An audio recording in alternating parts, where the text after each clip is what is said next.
Hello, Piotr, you can go. Hi, good afternoon. I'll start with the presentation. Oh, yeah, okay, now I can see also my presentation.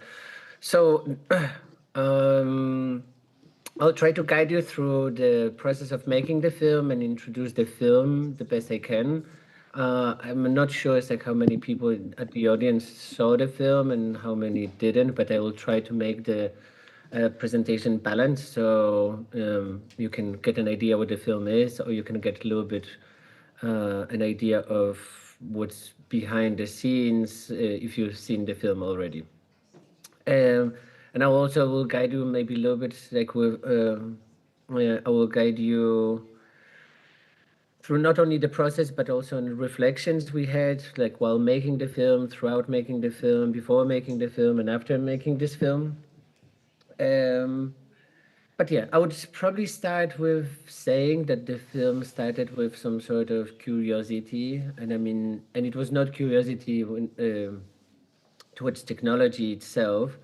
I was just more curious about our relation to technology. So for me, it's like this film is not about AI, and it's not really about our relation to AI, but maybe it's like about the relation to technology at large. And I'll tell you a little bit, like, because there is often we were trying to trace back, and we talk about like the beginning of the film, or maybe start of the film, or what prompted the film. And for me, there was quite a lot of starting points, but one of them was I don't know if you're familiar with the service called Ashley Madison, and I'm not sure even if it still exists, but there was a online service called Ashley Madison where you could commit adultery, where you could cheat on your wife or husband, and it's like that was quite popular service. And in 2016, so around 10 years ago, there was a cyber attack, and everybody was worried that um, the that the data will be compromised. There will be a lot of scandals because all the names will be revealed. But what was more disturbing, what people found out was more disturbing, is that I think around 60 or 70% of the female characters in Ashley Madison were chatbots. And we're talking 2016, so this is the time where there was no AI, or like AI didn't have the same form as it has now, or it's maybe the technology was not that advanced. So you have to imagine that people being emotionally engaged with the chats of in the level of IKEA chatbot, or it's like bank service online chatbot from 2016. So that for me is like was an idea that, oh, it's like maybe technology is, maybe we don't, it's like if this is where we are, it's like with technology, or if it was some sort of Turing test. And for those that are not familiar what Turing test is, it's basically it's like how uh, are you able to tell if it's a man or a machine? It's like, or can you be tricked into believing that the machine is a human? So for me, it was like if we were able to duplicate if we could replicate emotions, and if people got emotionally involved, like with very primitive chatbots, maybe the Turing test is we passed the Turing test, um, and then the idea was that like maybe we can make a film about the technology, about our relation to technology. But I'll start with a teaser for those that haven't seen the film. Um, I hope that you can hear it and see it well. Welcome.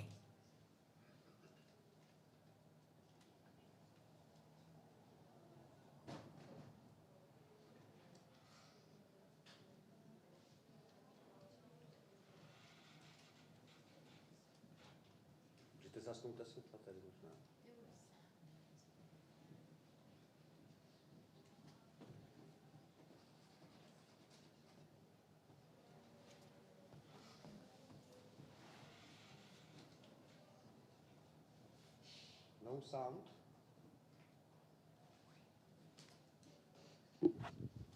Piotr, there is no sound.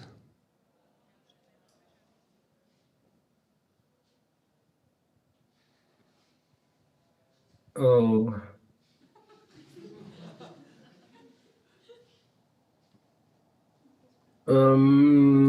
Well, what? Can you hear the sound now? Welcome.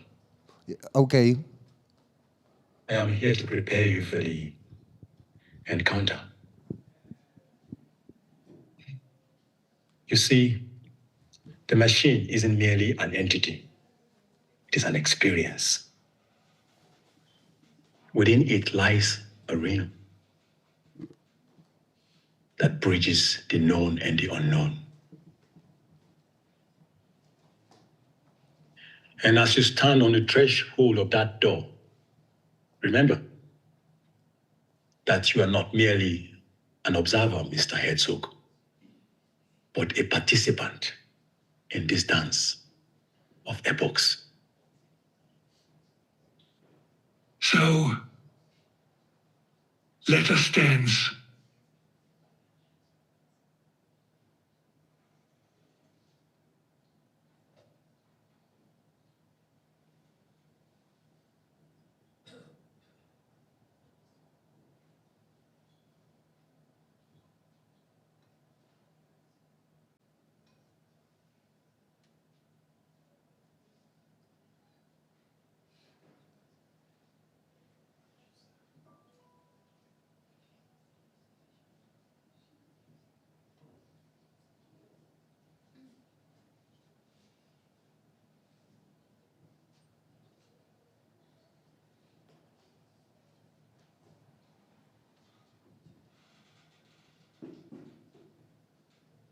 Okay. Yeah, I think it's like the sound disappeared because I've muted myself. So now you'll have to live with me playing clips and hard breathing over them. But yeah, that was the teaser for our film. That was, well, first of all, it's like I wanted to see, let you show you like how the film look and feel like. However, it's like it's maybe also a good way to talk about like how difficult it was to communicate the project. The project was it's quite complex. It was difficult to. We've initiated the project in 2018, which was yeah 6, 7 years ago. It was maybe more difficult to talk about AI because it was not that popular. It's like but again, it's like I'll start from the moment that we called the project, or it's like our entity Caspar, and the name of Caspar comes from Caspar Hauser, the story of Caspar Hauser. And for those that are not familiar with story of Caspar Hauser, is Caspar Hauser was a teenage boy that was found in the streets of Nuremberg in 1820s. He was believed to be kept in isolation for all his life, and therefore it's like he spoke no language. And as the story goes, that is also told by Werner Herzog in his film, Caspar learns the language late in his life, like after his 16th birthday, and he comes with the really fresh perspectives on reality, on the world that he encounters. And to some extent, it's like we believe that it's like, oh, it's like maybe we'll see it's like whether it's like this technology it's like will come it's like with some new perspectives, like maybe it will surprise us. It will surprise us with some sort of self-reflective thoughts.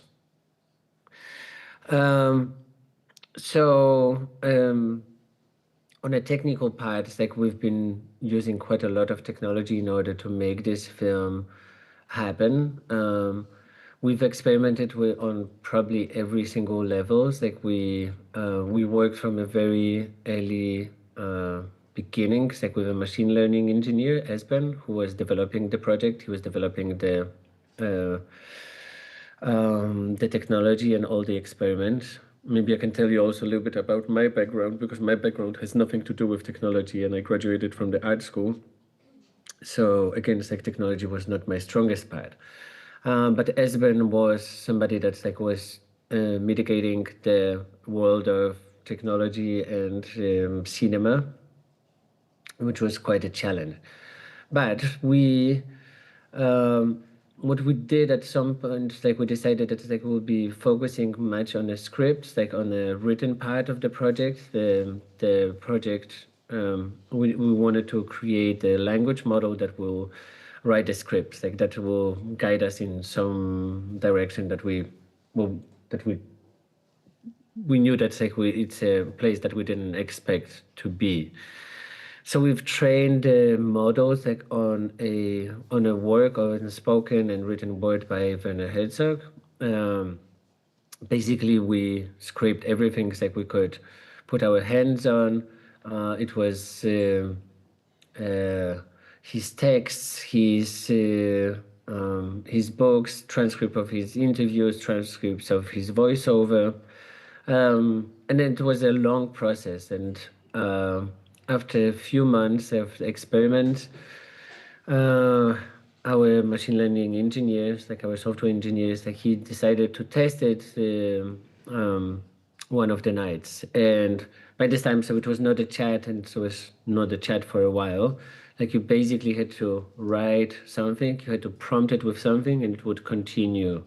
And this is exactly what he wrote. He wrote something, and that was, and the result was this text.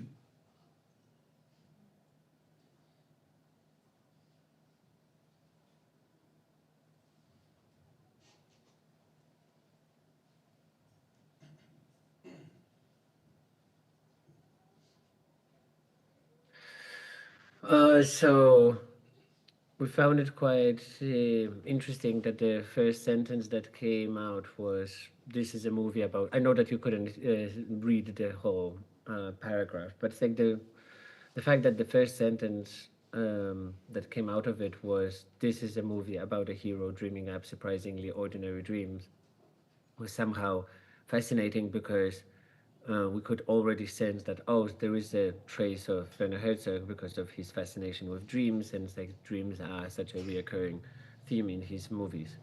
So that was the starting point. Like that was the starting point, like of the story of the film that we had to find, like in our in this text.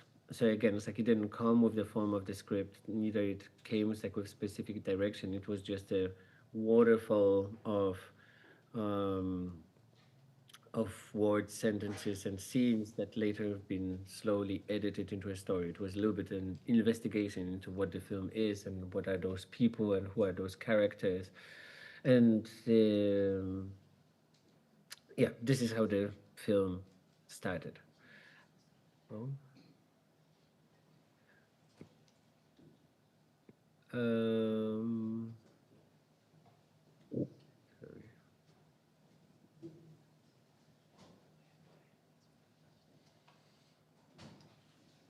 Right. So that was the starting point of the film. And maybe it's probably worth, or it's like I should talk about Werner Herzog and why Werner Herzog. I think it's like early from the start, like this film got the label or a nickname that it was a AI Herzog film, which is again for me it was quite funny because it was neither about AI or Herzog. But the Herzog sort of plays a big role in the film.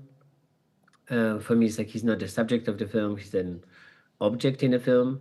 The film also started with the quote where Werner said that the machine will never make a film as good as mine in 4,500 years. Which this sort of quote that was, I think it's like he said it like when he released Lo and Behold, his film in also 2016. It was a film about internet. And I think it's like lots of people thought that's like we're taking a challenge, or it's like it was supposed to be a challenge, and it opens the film, this quote. And if we had lots of discussion whether this film should be open with this quote, because it can be a misinterpretation. Uh, for me, it's like the quote was symbolic, and it came about earlier before it's like we even thought that it's like that Werner will play such a big role in the film. For me, it's like the quote was there from the start because we thought that for me, it's like it felt like that it represented some sort of romantic attitude we have, or some sort of sense of superiority to technology we have, and that somehow leads to technophobia. So, and those were the themes that I was interested in making this film. Uh, but little by little, we also thought that's like, oh, it also makes sense that's like it could be his voice and it could be his film because he has such a distinct voice and vocabulary, and it's a voice that we trust, and he has a distinct style. So it's like we sort of use him also as a proxy or as a involuntary actor, like in our film, in order to sort of guide us through the theme. Now, it's like here, I'll show you like the couple of quotes, because this film originally, again, was thought of as a Turing test, and it's like at the beginning we thought, oh, what if we'll credit this film as a Werner Herzog film, and how the audience will react. But then we also realized that like it was difficult to make it a Turing test because film is so multi-dimensional. It has so many dimensions, from sound, image to spoken, written text. And I thought that like the Turing test was supposed to be something one-dimensional, at least to prove the point. And here you have the series of quotes that were generated by Caspar and some that are actually Werner Herzog statements. And that was quite interesting because when we shared this test we shared this test with quite a lot of people, and some of them like closely associated with Werner, and some of them specializing in films by Werner, and nobody passed the test. Nobody could tell us like which one is Werner and which one is the machines. Like to some degrees, like nobody was right, even close to 60%. Yeah, I won't dwell on that because we have limited time. I'll tell you a little bit about the processes that maybe don't have that much to do with the final film, but we did a lot of experiments other than text. Like we've been analyzing his films, the average of films. We've been looking for patterns in films because we knew that artificial intelligence, this is how it works. It looks for patterns, and we've been looking for patterns in there are patterns such as dreams, that are really simple to trace. That there are some structural ideas that one can trace, but we made a lot of those experiments that were part of curiosity. It didn't end up in a film, but for example, that was the map of the film of average Werner Herzog film, which is basically these are all the shots, and these are all the shots one by one, like defined by subject, by angle, by color palette, by subject. Again, we didn't follow the formula to see to make this film, but that was something that we've been looking at. We knew that the cinema has a well-defined and well-established language, and the patterns are there from the start. You don't need technology to trace that. There is some sort of dramaturgy in films, but that was a little bit more mechanical and cynical approach to that. Here you can see this is how the script looked like. It didn't come up with the form of the script. It just we've edited into the form of the script. There's again a lot to say about it. It's been a long editing process. Here I can show you because I don't know if for those that haven't seen the films, we use this sort of form of graphic to communicate the and about the processes involved. So here you have, so we basically thought that like we've been asked like whether we will somehow explain how the technology works, and we were really lucky that ChatGPT was introduced by this time, because all of a sudden this technology became mainstream and most of the people knew how it works. And for me, I always struggled. I didn't want to make a film against like about technology and explaining it, because on one hand it's either very simple or very complex and very boring. But then this is how we sort of wanted to communicate that, oh, this is, this is not us. Like the red color like belongs to the machine, and it's like we would then have this non-linear distribution or non-linear writing, which is sort of how the machine learning models or large language models work. Like they don't work linear the same way we do. For those that haven't seen the film, there is another It was clip. just a big mess and lots of blood. Blood on the floor, blood on the wall. The blood being identified to be the one of his wife. She had no idea how the blood ended up in the bedroom. She said she hadn't been in the apartment even. They asked her if she wanted to see the dead body, which she denied, claiming that her husband was still alive.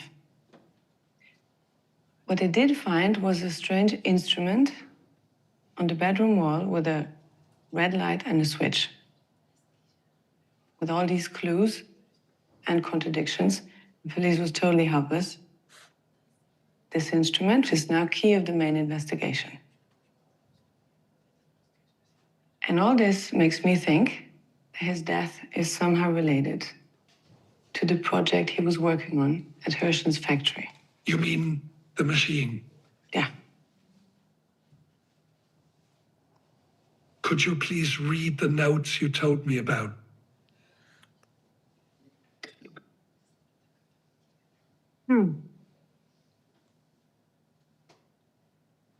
There's this.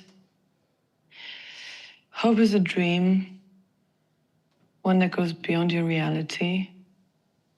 The machine has destroyed the future, and man can't go on living without a future. But hope is important. Hope is the only thing that keeps your progress. Hope is a dream, and dreams are illusionary.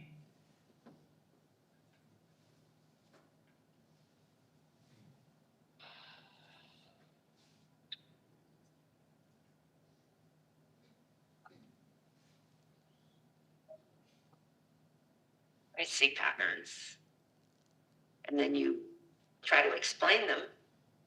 It's like a puzzle. It doesn't try to create randomness. What it does is it looks for patterns and non-patterns, I would say. But the folks that are feeding the machine are limited. They're human. So there's just a lot of it has to do with evoking an emotion, devising with us or connecting, want to assume this emotional connection.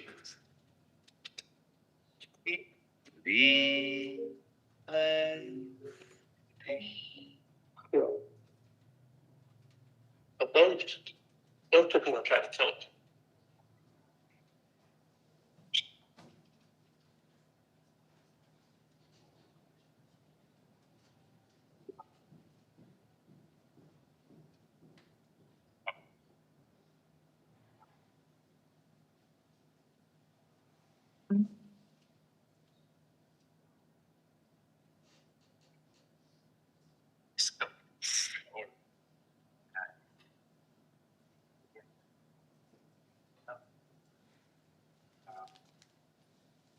Well, it's considering, Yes.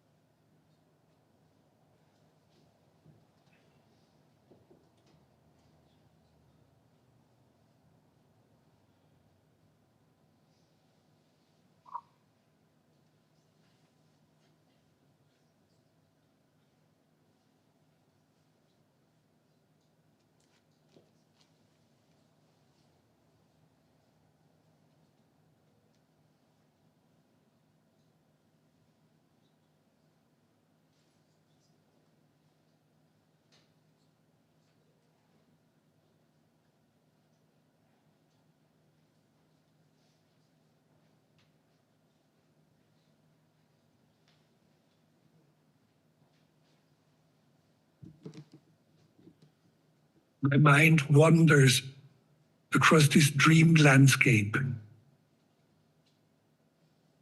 in search for answers to questions that might not exist. Blah, blah, blah.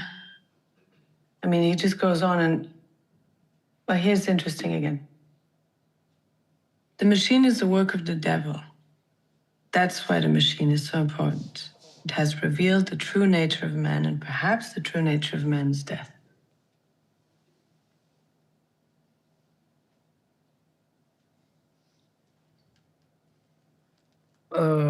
Right. So that was the clip from the film that was representing maybe a more fictional part of the film that will give you a sense of how it looks and how it feels and how the production design looked like.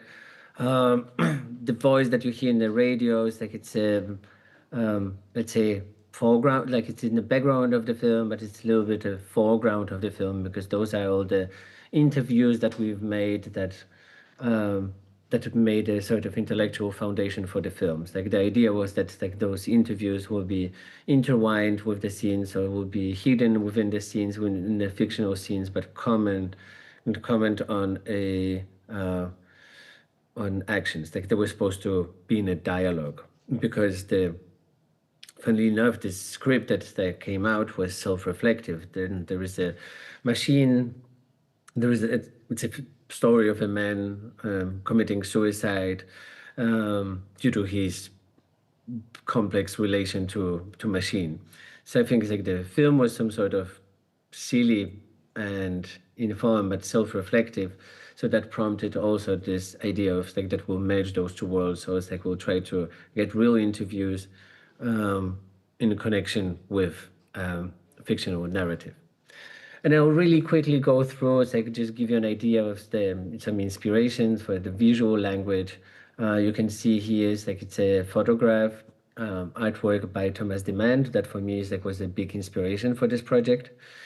And for those that are not familiar with work by Thomas Demand, he's a Düsseldorf School of Photography photographer who usually recreates the realities and images. He basically builds one-to-one models of realities from paper model.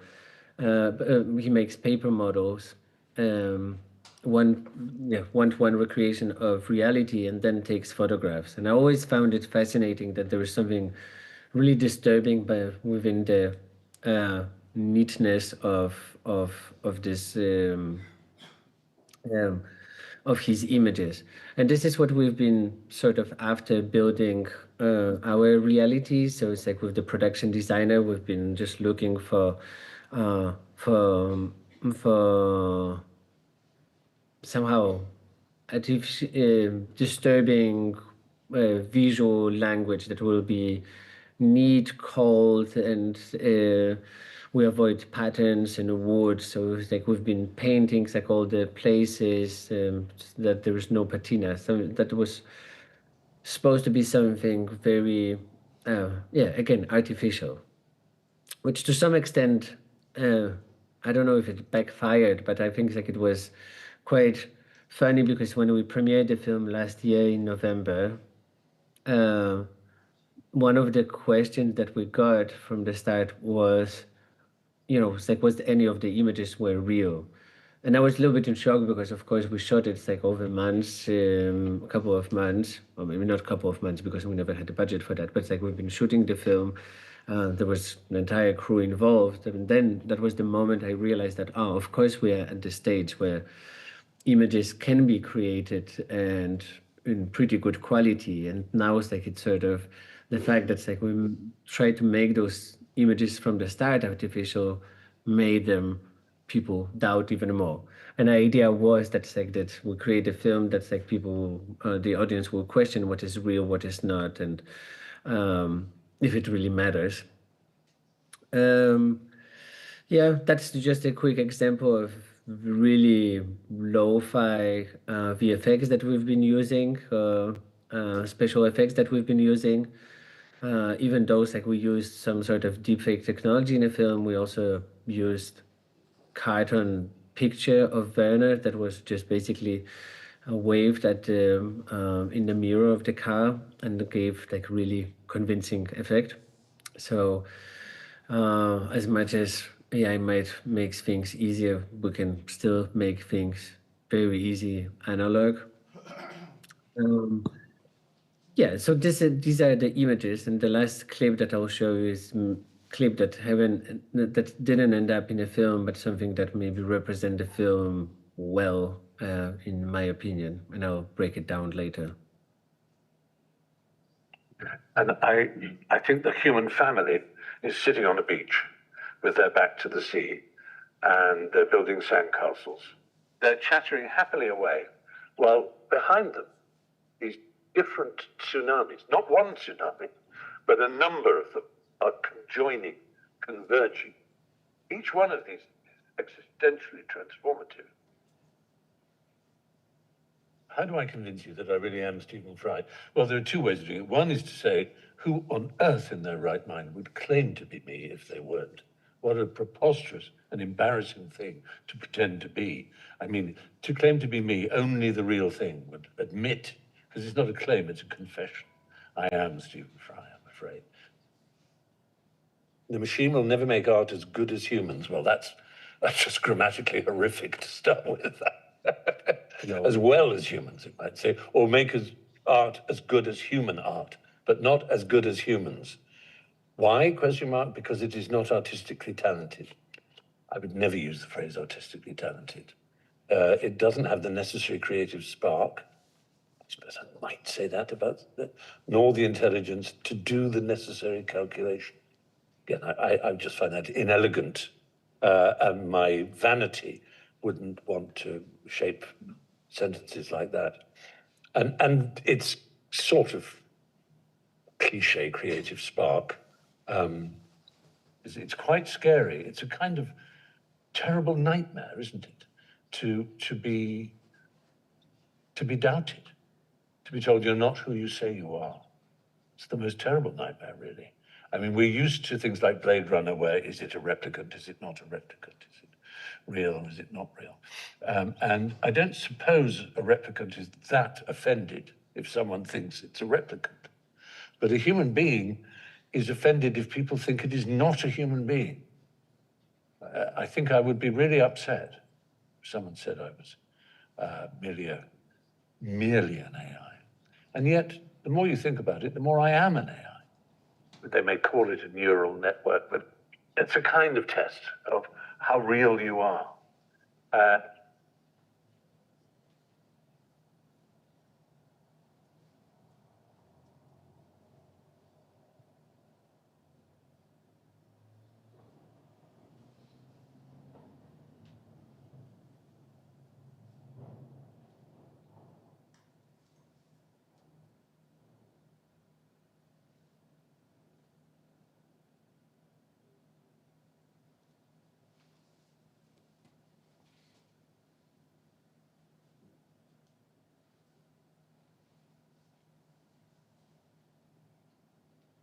Okay. That's it for my presentation. I think that was the last slide. Could talk forever about it, but I think it's usually easier to engage in a discussion about it. For this last clips, like I thought that was the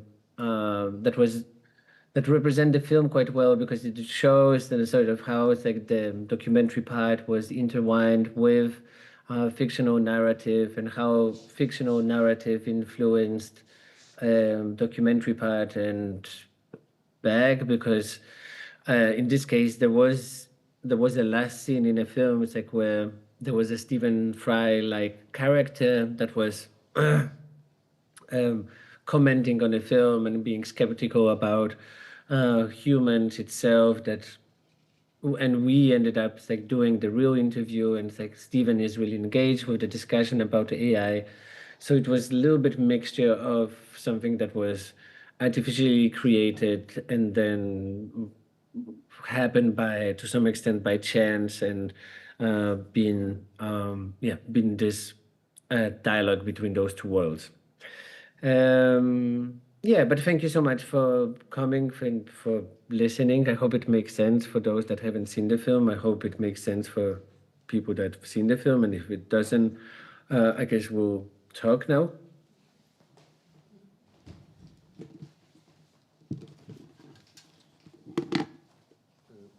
Is it possible to talk just in English or necessary use translation? Is it possible just in English?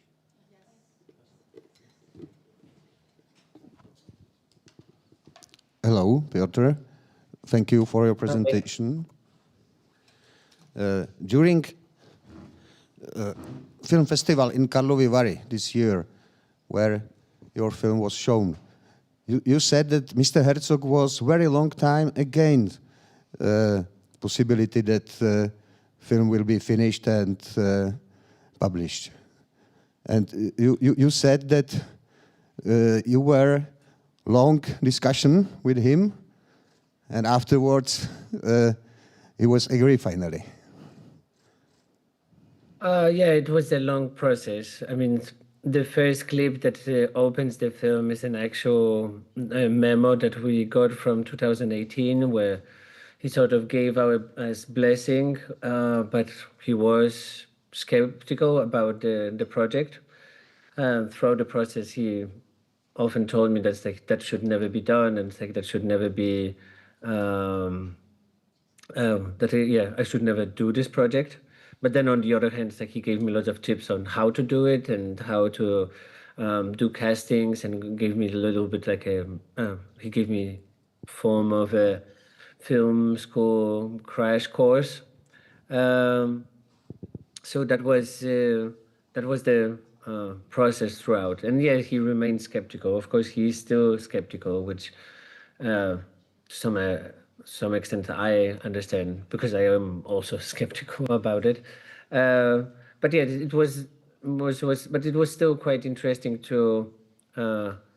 It was an informative process to be in a dialogue, because this technology developed a lot, and of course there was lots of moral, ethical, and legal consideration throughout the process, and we've been in dialogue, and especially that it was also American and European co-production, and the law, even though was still being written when it comes to AI, but the principles were always different in US and in EU. So there was a big difference, like where it protects the author, where it protects the films. In US you can you are protected by law because of the fair use. But like at the end of the day, it's like, I mean, I guess the most important thing was that it was morally correct, or that the moral aspect was really important. So even though like we could somehow get away from troubles, like we knew that like it has to be somehow approved by Werner. And I remember in January last year, like we discussed that, and he told me that even though like we were in a good relation, he told me that he would take me to court personally if I would try to release the film without his consent. Then that put a lot of pressure. That meant that like I had to go back in May, like when the film was in the form of rough cut, to show it to him and hope for his approval. And finally, it'd been approved. We watched the film. To be honest, I was expecting that he would walk out from the screenings like every 5 minutes. But it ended up like with a really good discussion, and the film was sort of blessed to go into distribution. That's in short was our story. Děkuju. Thank you. I was informed that I could speak Czech, but I hope that people here in Ji.hlava can understand as well. Have you got earphones?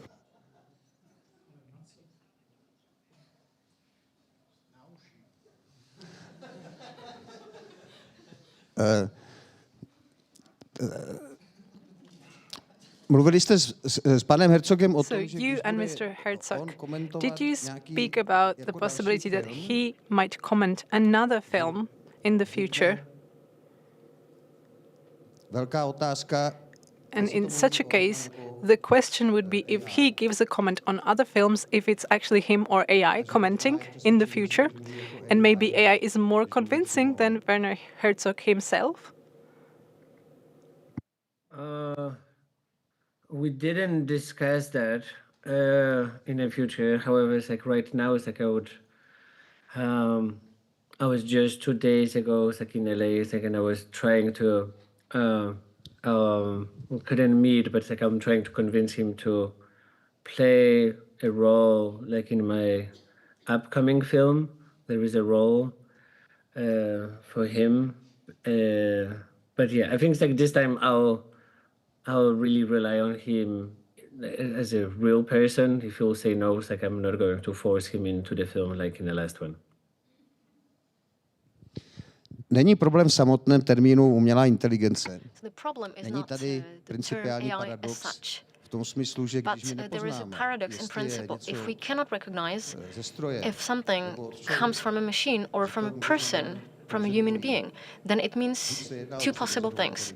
Either it's natural intelligence or we are artificial. Or it's like I think another possibility was, which was sort of the thesis of the film from the start, that maybe we're not as complex as we think we are, because I think it's like we are also made of patterns and quite predictable patterns, and things like we're rarely surprised. I mean, it's like I think it's like what it comes like when it comes to encountering people, and it's like our conversation. We sort of know what's coming. It's like when you go on dates, like it's like how the interaction will look like. We are sort of made of some sort of dramatic. Our life and our way of being is to some extent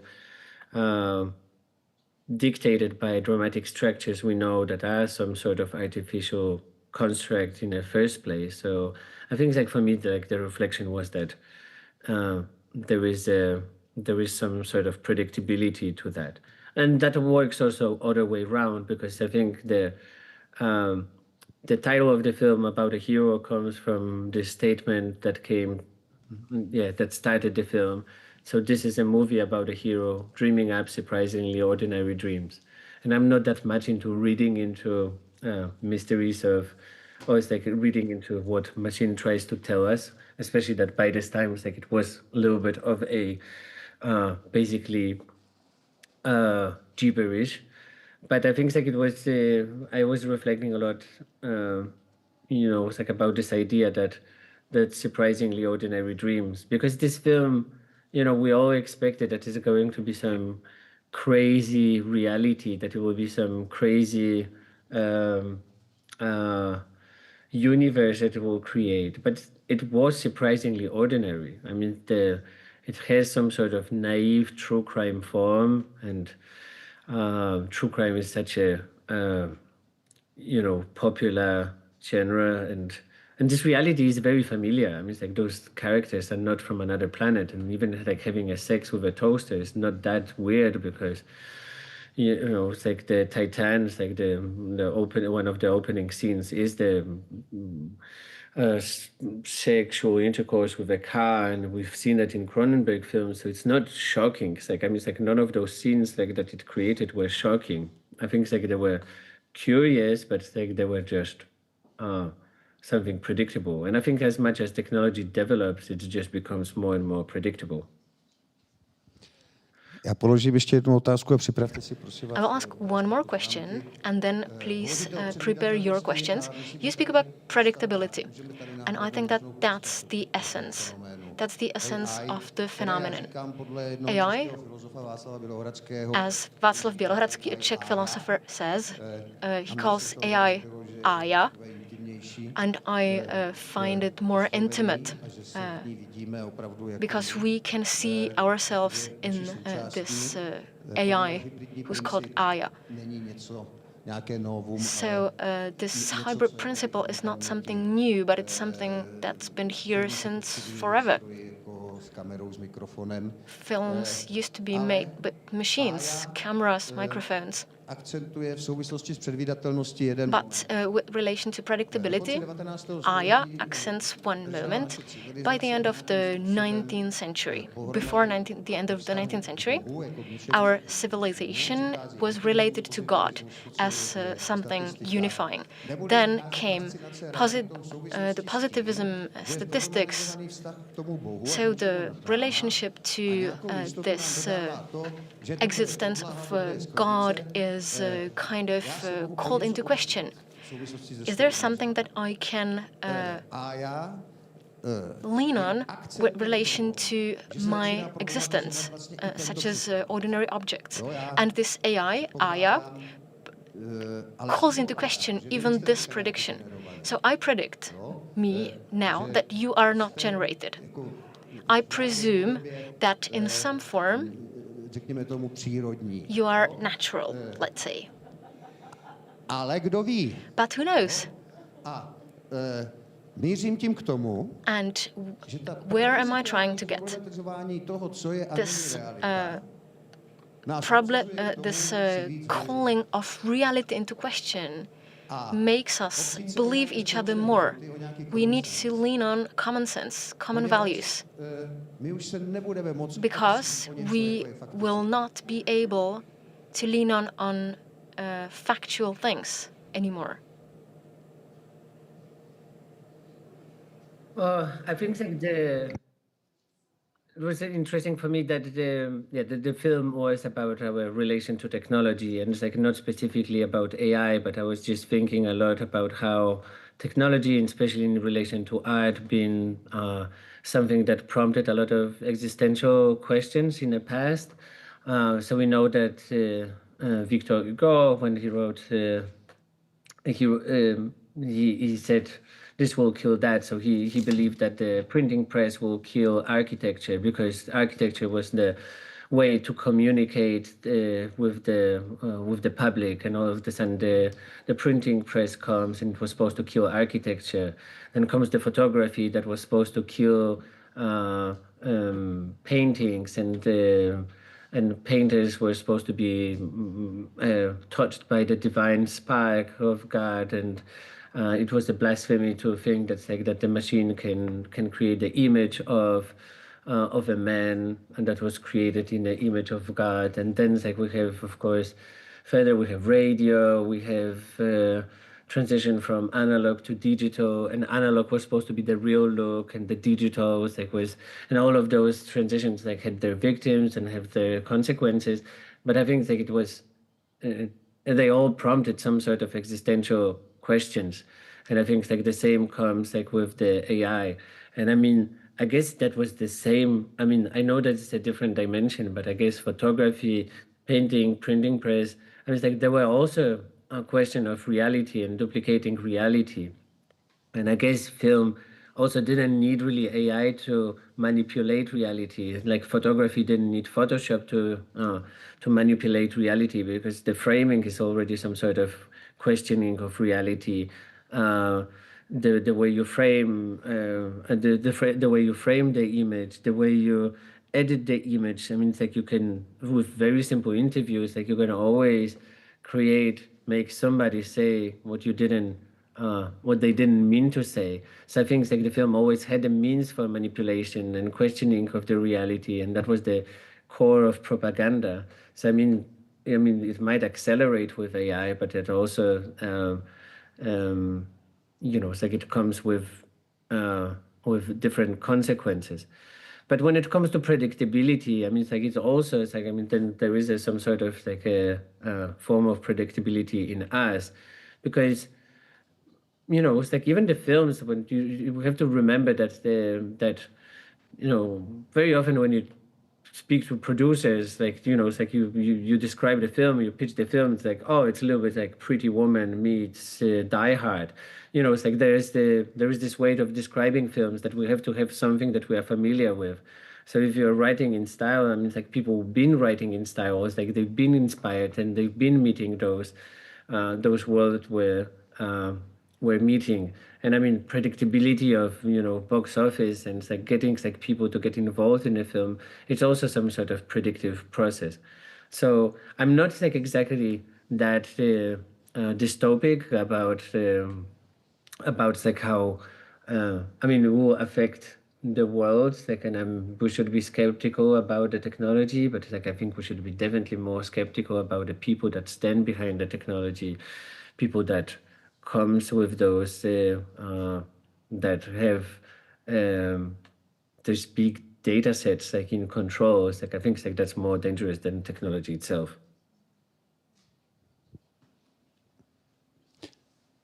Prosím.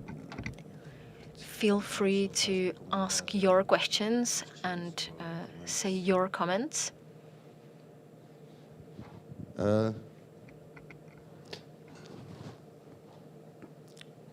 Možná se dá nad tím fenoménem Maybe we should think about the phenomenon in relation to the principles that you mentioned. The principles of AI, in principle, are not new. Tak, když už jsem tady zmínil, I've mentioned God and Christianity. So that was a situation of kdy ten Bůh disruption of the relation between the earthly and the godly, because the God was around us in our world, and I'm not speaking about some animistic, shamanistic organization. But the thing was that even in a tree, in a stream, in a river, in the wind, there is some kind of spirit. je vlastně něco, s čím já komunikuju. There is something I communicate with. Vlastně i něco jako nějaké vědomí. There is some kind of conscience, even though it's invisible. Se kterým například zvláště šamán. And especially shamans were able to communicate with this conscience. Že to lidské a mimolidské se stává Some kind of consciousness. The human and the extra-human was becoming one. But consciousness was not something that was just in a person. We cannot see Aya as something that's bringing us back to relation with objects around us, such as a piece of paper, a glass for drinking, or a piece of stone.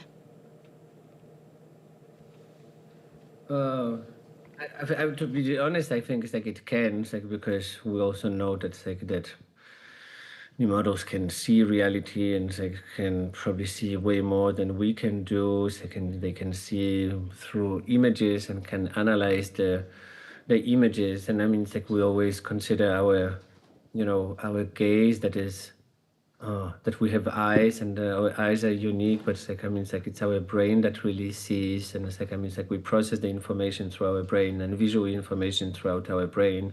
So I mean, it's like the things like eyes can be really easily replaced by cameras. So it's like I don't think it's like I share that much of the romantic idea of like that. Oh, it's like there is still something like really unique to us. I'm sure there is something unique to us, and then there is some form of what people describe as soul. But like I still think that there is a maybe it's like it's difficult to still defend like the. I think it's like we spend a lot of time like digging like what is so special about us as human beings. But yeah, I just wonder it's like whether it's like we should use our energy somewhere else and actually just create or co-create and like use the technology as some sort of blessing, because it just takes a lot of manual labor away from us and something that none of us wanted to do. I think it's like it would be great to take the advantage from it and see how we can create something new. Because everybody, like, very often it's like people say, oh, what comes like with the artificial intelligence is that it's like we'll create like so much generic content because it's going to be, and probably it's true, but it's like, to be honest, like we've created lots of generic content without AI, and I mean it's like majority of films are not good. I mean, it's like we remember good films, but it's like there's lots of bad films that we've created. So I think it's like we should just yeah, use it as, if it's going to create bad films, it's just probably only because we've created so many bad films. Prosím.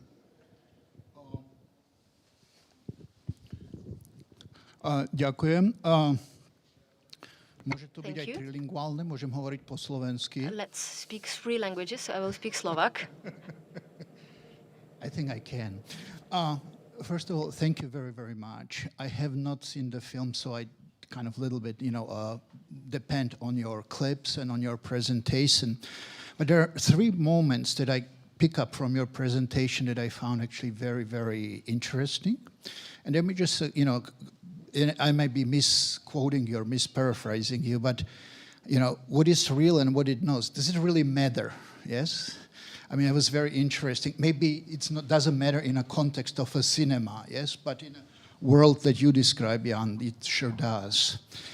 But my kind of question or observation, you were also mentioning that your project was kind of a dialogue between these 2 worlds, and I'm really, really interested to see to see this film, especially framed for the kind of mindset of Herzog. And the most kind of a practical observation, and maybe I would like if you can a little bit elaborate on that, please, is you mentioned something that the working with the lawyers on both sides of the ocean, yes, you sort of like mentioned that it was legally very, very complex because we're dealing with a situation that is actually not settled, through the kind of a codexes. But you said you felt it was morally right, and the morality is to be is to be confirmed by the Herzog himself. So if you can maybe elaborate a little bit on this, but especially this interested, for me was this kind of, on one hand, the legal principle, and on the other hand, the ethical principle. Thank you very, very much. Of course. So I think I could start by saying that the very big inspiration for this film was F for Fake, another film. It's like a film by Orson Welles, so his last film. And when I say that's like, if it's reality or if it's not, or if it's fiction, or does it really matter? I mean, it's like I also would refer to F for Fake because, I mean, it's like it's a film, it's like it's partly documentary, partly fiction, and it's a story of the forgers, like, and it's about fakery, and it's like about forgery. And in the films, like, you don't know what's the real story, and you don't know what you can watch it 100 times, and you'll never know, it's like what was real, what is not. And especially that was made also, it's so multi-layered.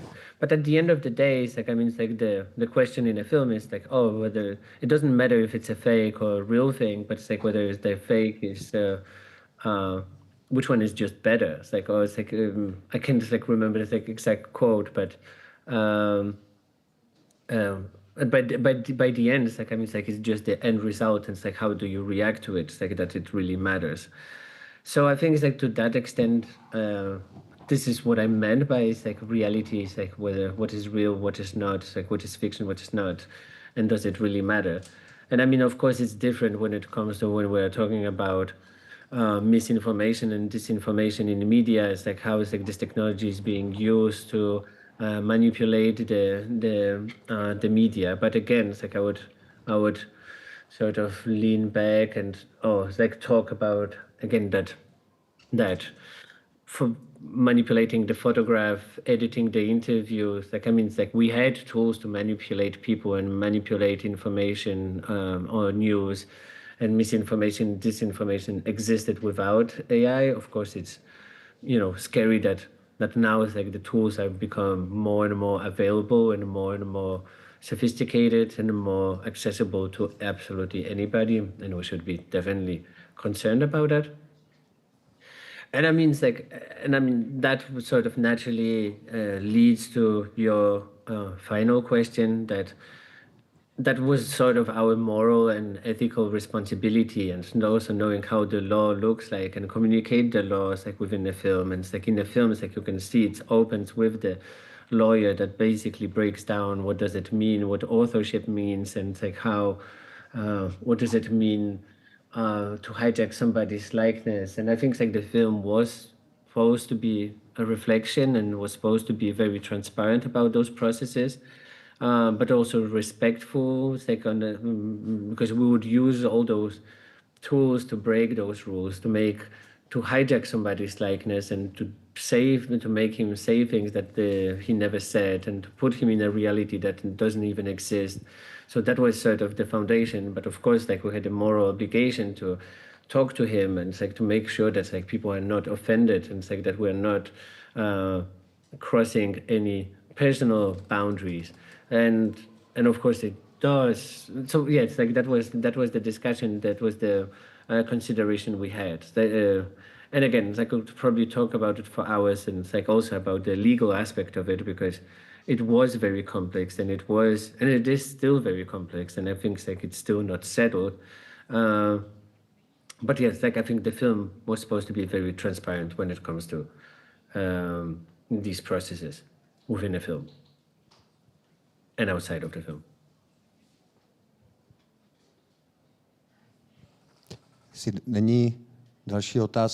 If there are no more questions or comments, I would like to ask one final question myself, because we are running out of time.